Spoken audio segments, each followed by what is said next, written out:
Assalamualaikum warahmatullahi wabarakatuh. Pertama-tama marilah kita panjatkan puja dan puji syukur kehadirat rahmat Allah yang Maha Esa, karena dengan rahmat dan karunia pada hari ini kami dapat melaksanakan seminar hasil laporan orientasi pengenalan nilai dan etika pada instansi pemerintah. Yang pertama saya hormati Bapak Garef Navigator Indra Prabowo SSTP MM selaku mentor, dan juga Kasubag Perencanaan dan Keuangan. Dan tak lupa rekan-rekan yang saya cintai yang telah hadir untuk melaksanakan seminar hasil laporan.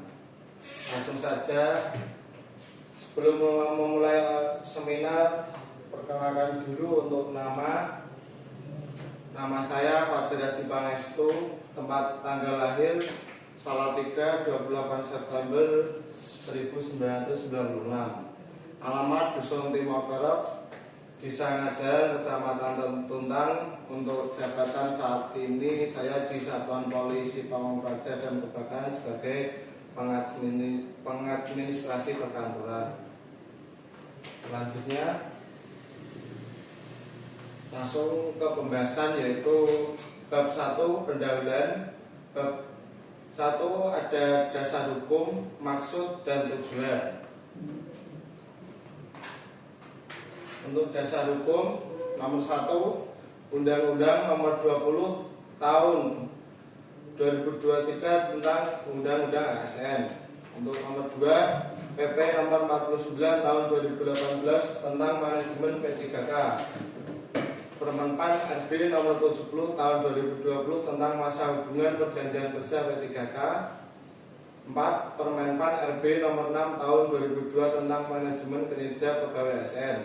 5. Peraturan lain nomor 15 tahun 2020 tentang pengembangan kompetensi P3K. Selanjutnya yaitu maksud dari laporan orientasi atau memberikan informasi kepada PPK supaya dapat memahami tugas pokok dan fungsi di instansi tempat kerja, memberikan pengenalan dan pembekalan dasar bagi PPK agar mampu melaksanakan tugas jabatan secara profesional dan sesuai nilai-nilai ASN. Melalui orientasi diharapkan PPK dapat menyesuaikan diri dengan nilai-nilai dan budaya kerja instansi di lingkungan pemerintahan Kabupaten Semarang, khususnya di Satpol PP dan Damkar. Selanjutnya yaitu tujuan. Tujuan yaitu memahami nilai-nilai dasar ASN, menumbuhkan wawasan kebangsaan dan cinta tanah air, memahami sistem dan budaya kerja di instansi pemerintah, mengetahui hak dan kewajiban sebagai PPK, meningkatkan kompetensi dasar untuk melaksanakan tugas jabatan, menumbuhkan integritas dan komitmen terhadap pelayanan publik. Selanjutnya yaitu bab 2, nilai dan etika pemerintahan Kabupaten Semarang. Yang pertama yaitu visi dan misi Kabupaten Semarang atau yang dikenal dengan berdikari. Untuk visi dari Kabupaten Semarang yaitu bersatu, berdaulat, berkepribadian sejahtera dan mandiri atau yang disebut dengan berdikari, dengan semangat gotong royong berdasarkan Pancasila dalam bingkai negara kesatuan Republik Indonesia yang berbhinneka tunggal ika. Selanjutnya yaitu misi. Untuk misi 1, meningkatkan kualitas SDM unggul. 2. Meningkatkan kemandirian perekonomian daerah. 3. Meningkatkan pemerintahan yang baik, bersih dan demokratis. 4. Meningkatkan pemerataan pembangunan. 5. Meningkatkan kepastian hukum. 6. Meningkatkan pengelolaan sumber daya alam dan lingkungan hidup.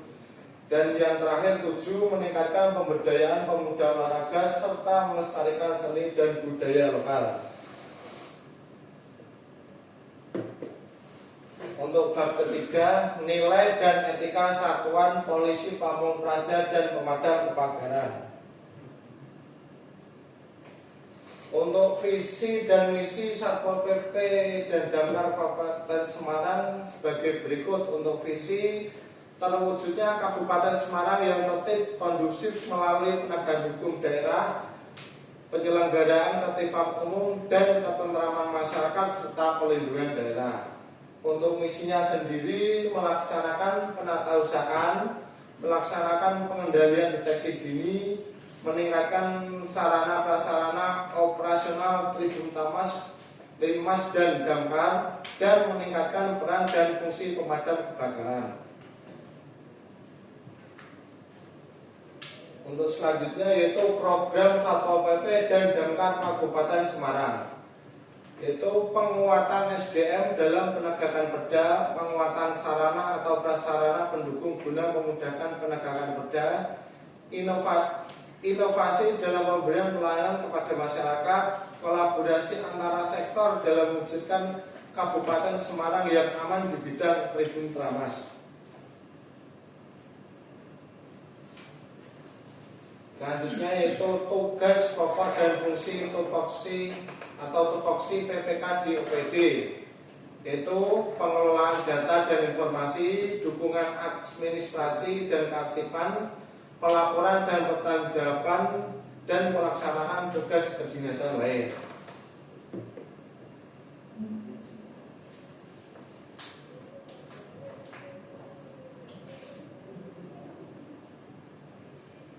Selanjutnya bab 4, rencana hasil kerja.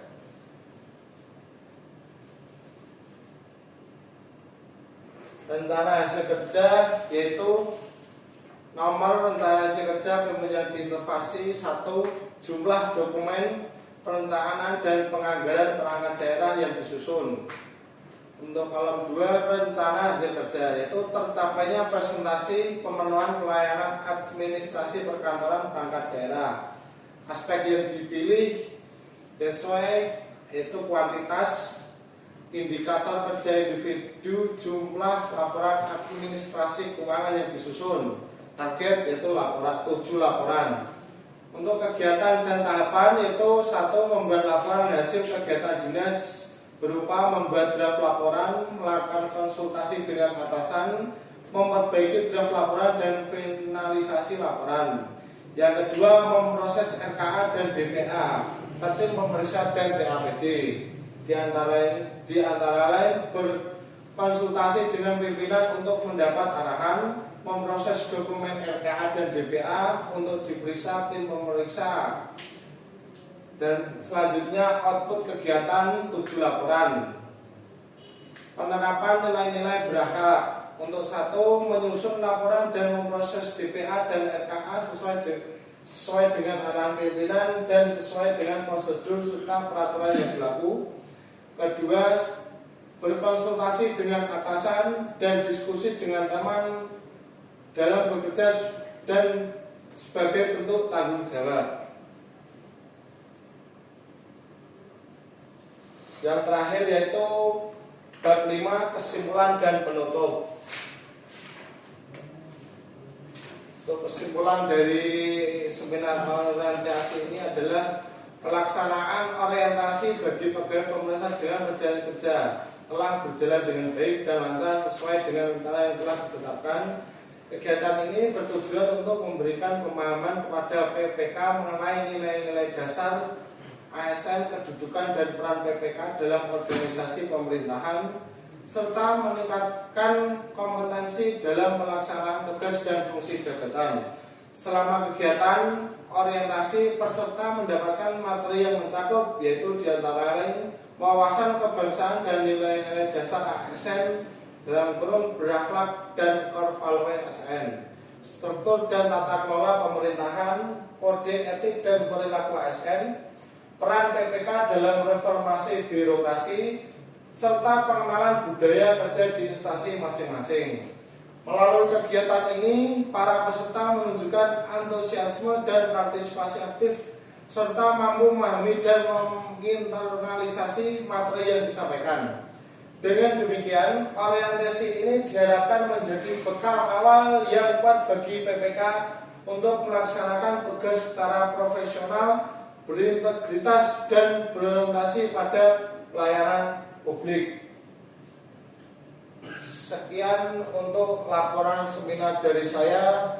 Mungkin rekan-rekan atau dari Bapak mentor ingin memberikan saran ataupun pertanyaan. Monggo. Izin bertanya Mas? Yes, monggo. Izin bertanya dari mengambil dari hasil paparan dengan tadi.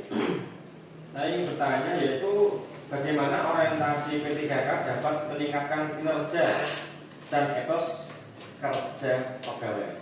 Oh ya, langsung saja ya. Untuk itu yaitu dengan cara sebagai berikut: pemahaman dan tugas tanggung jawab. Di antaranya pegawai paham dengan apa yang dikerjakan dan meningkatkan efisiensi dan akuntabilitas. Selanjutnya, penanaman nilai-nilai ASN dan etika kerja, yaitu membangun integritas dan profesionalisme dan mendorong disiplin dan tanggung jawab.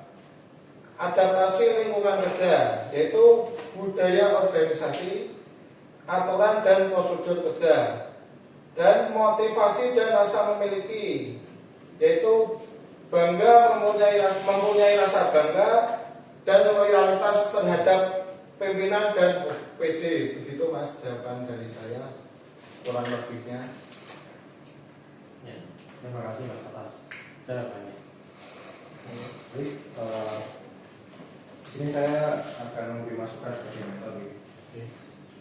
Untuk terkait teori, saya kira sudah cukup menguasai dengan. Karena kita bicara praktek, karena ini setelah ini dengan akan menjalankan praktek selama 5 tahun sesuai dengan kontrak dengan. Dengan kebetulan di sini ada di super saya dan keuangan, di mana perencanaan keuangan sendiri itu berbicara tentang masa lalu dan masa depan. Masa lalu kita berbicara tentang evaluasi sudah dilaksanakan oleh Satpol PP dan Damkar. Sedangkan masa depan kita akan merencanakan apa yang akan dilaksanakan oleh Satpol PP dan Damkar di 5 tahun ke depan. Itu gitu. Sehingga saya mohon untuk jangan bisa menyesuaikan untuk tugas dengan di mana sebelumnya dengan ada di 3P. Nah, sekarang di PRK di mana dulu dengan 3P itu banyak di lapangan. Karena di PRK dengan banyak di kantor.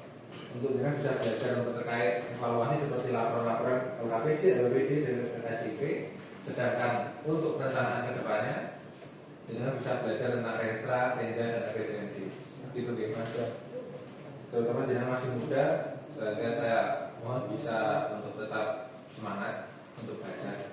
Karena saya di sini terus, saya nggak selamanya ada di Satpol, untuk saya pindah. Tapi jenengan untuk 5 tahun ke depan jenengan masuk Satpol. Gitu deh. Kemudian saya akan menanggapi terkait tugas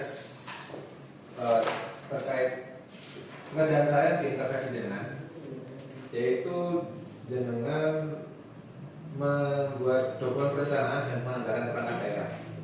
Sini sudah cukup bagus, tapi saya akan memberikan satu masukan, di mana namanya perencanaan itu kita bicara masa depan, yang di depan itu kita nggak tahu seperti apa, terutama terkait aplikasi dan lain-lain. Sehingga saya berharap jenengan bisa terus belajar terkait aplikasi. Untuk sekarang yang ada itu SPD, untuk ke depan saya kurang tahu. Jadi jenengan saya harapkan untuk bisa belajar sehingga nanti ini ditambah dengan kompeten terus belajar tentang aplikasi yang terus. Seperti itu. Mungkin itu saja dari saya. Terima kasih. Apakah dari rekan-rekan ada pertanyaan lagi? Cukup. Kalau cukup, saya akhiri. Terima kasih untuk pertanyaan dan masukan dari Pak Mentor. Semoga kedepannya kami bisa menjadi pegawai lebih baik. Mungkin dari itu saya. Mungkin selebihnya saya mohon maaf. Wabillahi taufiq wal hidayah. Wassalamualaikum warahmatullahi wabarakatuh. Wassalamualaikum.